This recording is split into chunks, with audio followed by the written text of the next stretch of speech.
अब आगे चलते हैं अपने चैप्टर की तरफ और पढ़ते हैं। Initially coins of gold and silver were introduced in money. Starting में क्या हुआ था, गोल्ड एंड कॉइन, गोल्ड के कॉइन्स, सिल्वर के कॉइन्स को बनाया गया था, alloy मेटल से were used as coinage along with the paper money, but now it is the age of plastic money। देखो पहले क्या होता, सेफ नहीं होते थे, ना पेपर मनी सेफ है, ना कॉइन सेफ है, ना कुछ सेफ है। आज तो प्लास्टिक मनी भी सेफ नहीं है। In the form of cash, cards, or e-money, in the form of electronic transfer of money by way of credit debit entries in bank account। Thus origin and evolution of money is related to need to facilitate exchange। ये जितना भी origin हुआ, silver coin, gold coin, फिर paper, फिर plastic money, फिर ई money, जितना भी change हो रहा है वो दर बदर टाइम टू टाइम सब कुछ चेंज कर रहे हैं कि मनी इवॉल्व हो जाए। समझ आ गया बेटा? Plastic money, debit card, credit card बेटा।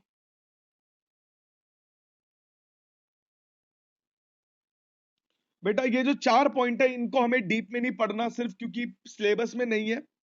सबसे पहला, money as a medium of exchange. मैंने आपको बता दिया कि अगर ए को कुछ सामान चाहिए, अगर वो बी के पास है, और बी को जो चाहिए अगर वो ए के पास है, तो मीडियम ऑफ एक्सचेंज होगा।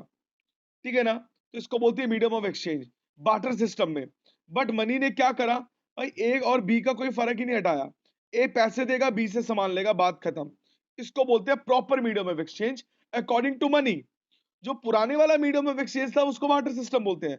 करंट वाले मीडियम एक्सचेंज को क्या बोलते हैं?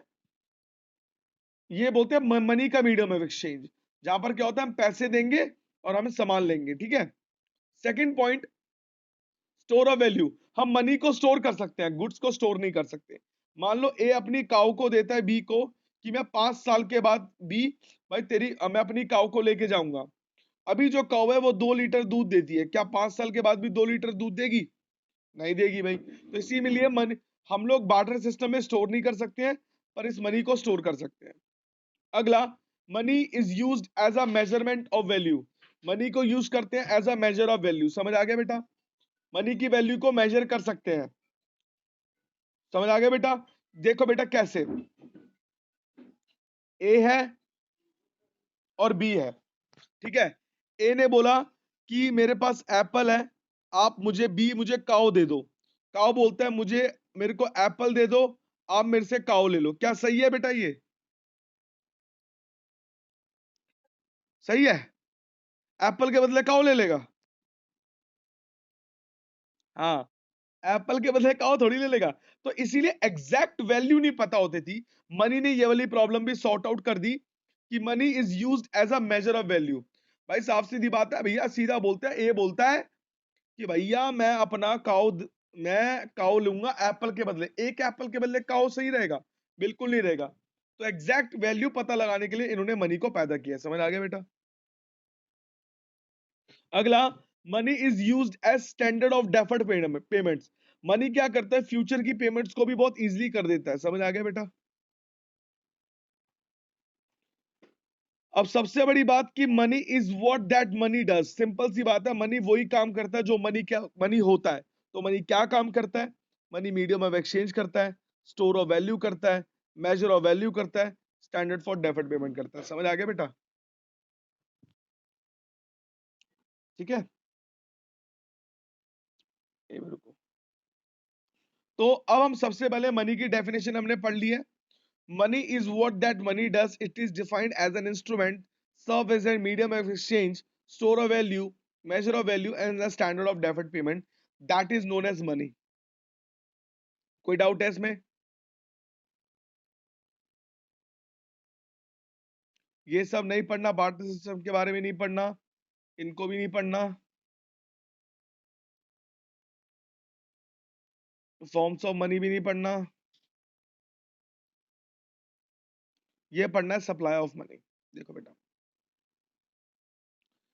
Supply of money is a stock concept. देखो बेटा, स्टॉक क्या होता है? स्टॉक का मतलब क्या होता है? Which is measured, which is measured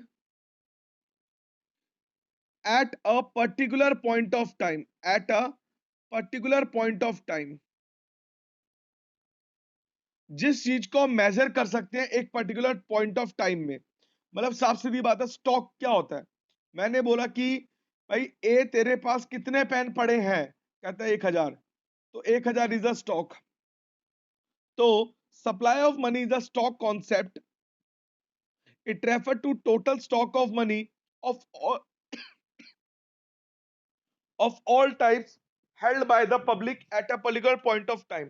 कहता है ये रेफर करता है जितना भी स्टॉक ऑफ मनी है पब्लिक के पास कंट्री में, कंट्री के अंदर 151 करोड़ की पॉपुलेशन इंडिया की, 151 करोड़ लोगों के पास जितना भी पैसा पड़ा है उस पैसे को हम क्या बोलेंगे? स्टॉक। क्योंकि वो पैसा पैदा नहीं कर सकते हम लोग, पैसे को पैदा नहीं कर सकते। हमारे पास जो पैसा होगा वो सर्कुलेट होगा और उतना ही होगा जितना आरबीआई छापेगी। That is known as supply of money. समझ आ गया बेटा?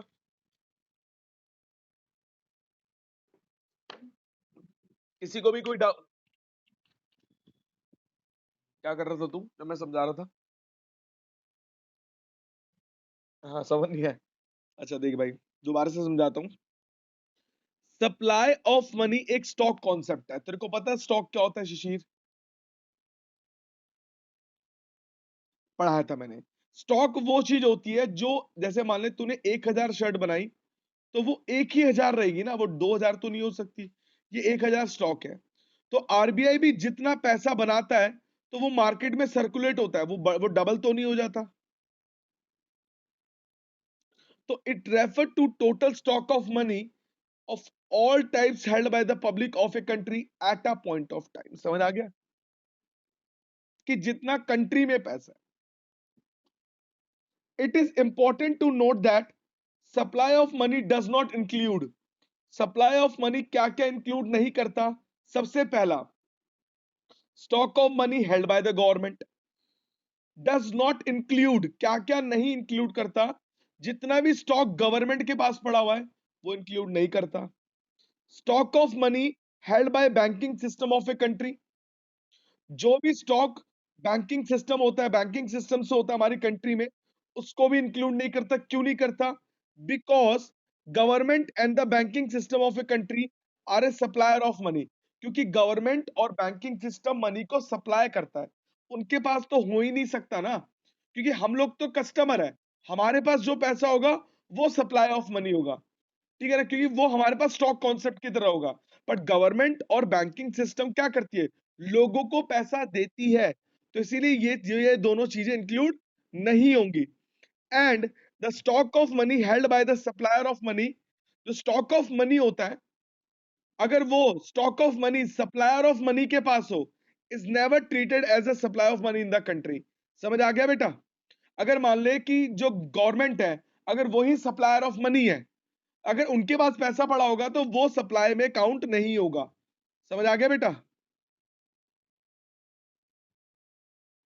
मैं सिंपल सी बात है, तेरे पास लॉलीपॉप पड़े हैं, तेरे पास टॉफी पड़ी है, तो टॉफी का सप्लायर है, तो वो सप्लाई काउंट नहीं करेंगे हम, क्योंकि अगर कस्टमर के पास, जो रिटेलर के पास पड़ा होगा वो काउंट करेंगे। भाई तू तो बेचने के लिए बना रहा है ना, तो तेरा थोड़ी काउंट करूंगा।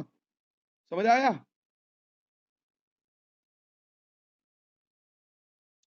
भाई तू है, तेरे पास पेन का, तू पेन की प्रोडक्शन करता है, तो तू जो पेन की प्रोडक्शन कर रहा है, तूने रिटेलर को क्यों, अब तूने 1 लाख पेन बनाए, तूने 1 लाख दुकान में बांट दिए, तो तेरे पास टोटल स्टॉक कितना हो गया? 1 लाख ही हो गया। तूने तू अगर मैं तेरा वाला स्टॉक को भी काउंट करूं, कस्टमर के स्टॉक को भी काउंट करूं, रिटेलर के स्टॉक को भी काउंट करूं, तो डबल काउंटिंग नहीं हो जाएगी? Triple counting. तूने 1 लाख पेन बनाए, वो 1 लाख रिटेलर को दे दिए, रिटेलर ने कंज्यूमर को दे दिए। मैं तेरा वाला भी स्टॉक काउंट करूं, उसका भी स्टॉक काउंट करूं, उसका भी स्टॉक काउंट करूं, तो ट्रिपल नहीं हो जाएगा? तो सिर्फ कंज्यूमर वाला स्टॉक काउंट करते हैं, बस बात खत्म। समझ आ गया सबको?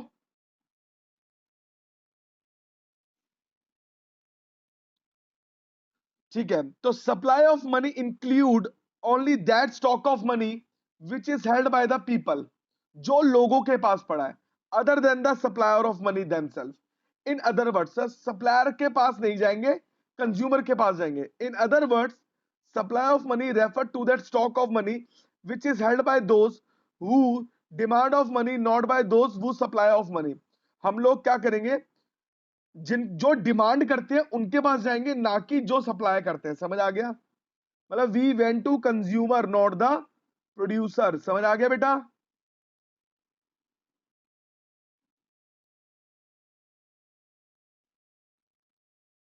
Who are the producer of money? Producer of money refer to supplier of money, the government of the country, the banking system of the country. Most important है, ध्यान रखना। 1 मार्क्स के क्वेश्चन के लिए स्क्रीनशॉट ले लो। One of the most important question MCQ का। Who are the producer of money? Producer are the supplier of money. कौन कौन से ऑप्शन ए, या तो ये एक ऑप्शन होगा, सप्लायर ऑफ मनी हो सकता है। एक और क्वेश्चन, सो कौन कौन हो सकते हैं? A option, B option, the government of the country, the banking system of the country. It include both the central bank which is the note issuing authority and the commercial bank who act to the supply of money through demand and deposits. ठीक है, ये most important question है।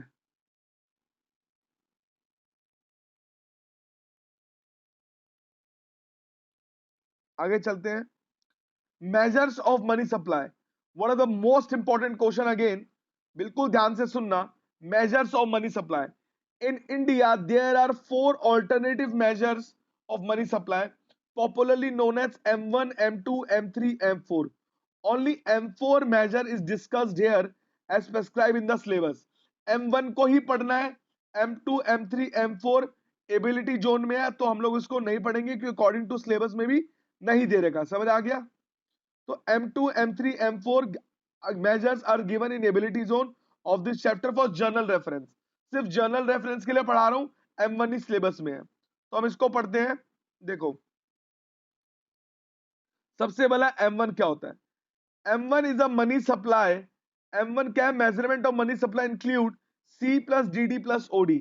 C क्या होता है? Currency held by the public. जो पैसा हम लोगों के घर में पड़ा हुआ है उसको बोलेंगे C। It refer to the currency held by the public.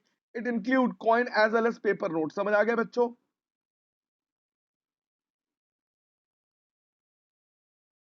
भाई चारों के चारों सो गए हो क्या?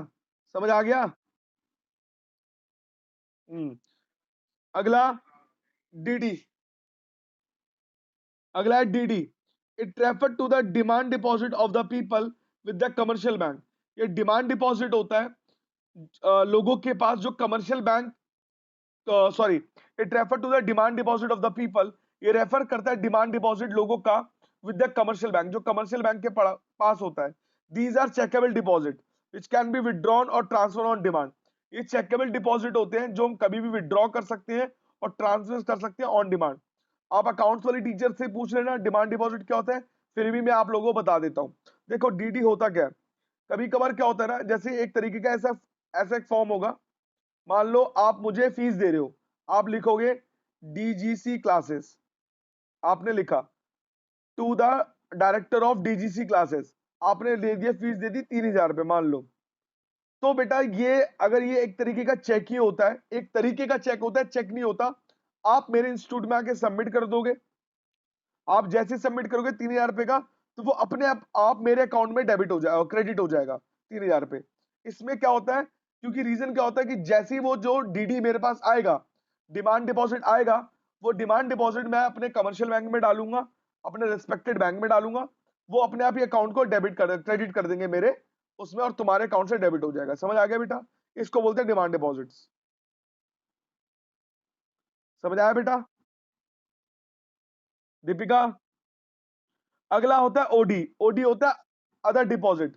अदर डिपॉजिट मतलब कुछ भी अलग, जैसे demand deposit with RBI of public financial institution like NABARD. भाई मान लो हमें एग्रीकल्चर डिपार्टमेंट से कुछ पैसा मिला, या दूसरा demand deposit with RBI of foreign central bank end of foreign government.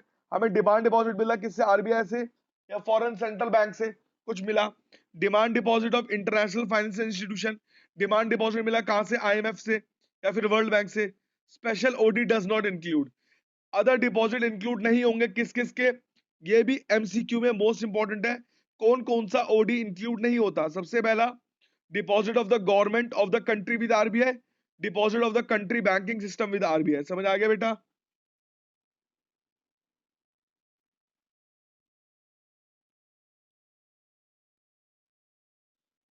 आगे चलते हैं। नेट डिमांड डिपॉजिट और ग्रॉस डिमांड में फर्क क्या होता है बेटा? देखो, दोनों में एक चीज का फर्क होगा, सिंपल सी बात है।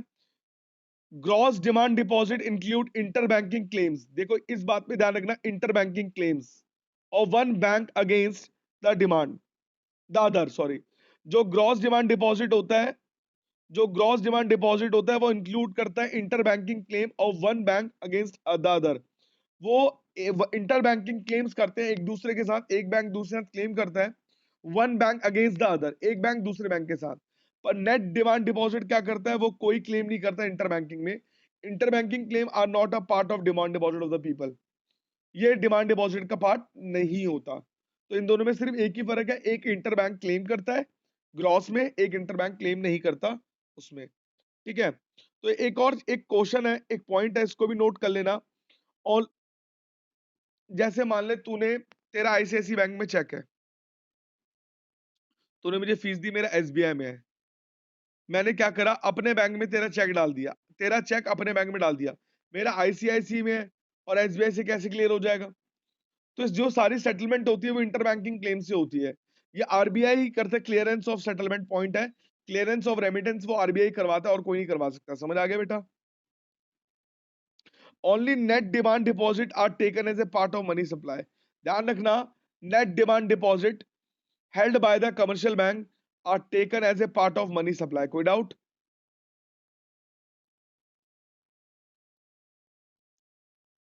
आगे चलते हैं।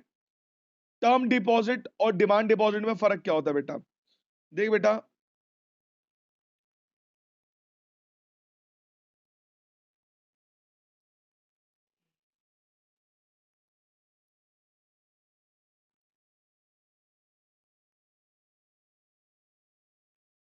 एक मिनट बेटा, एक मिनट।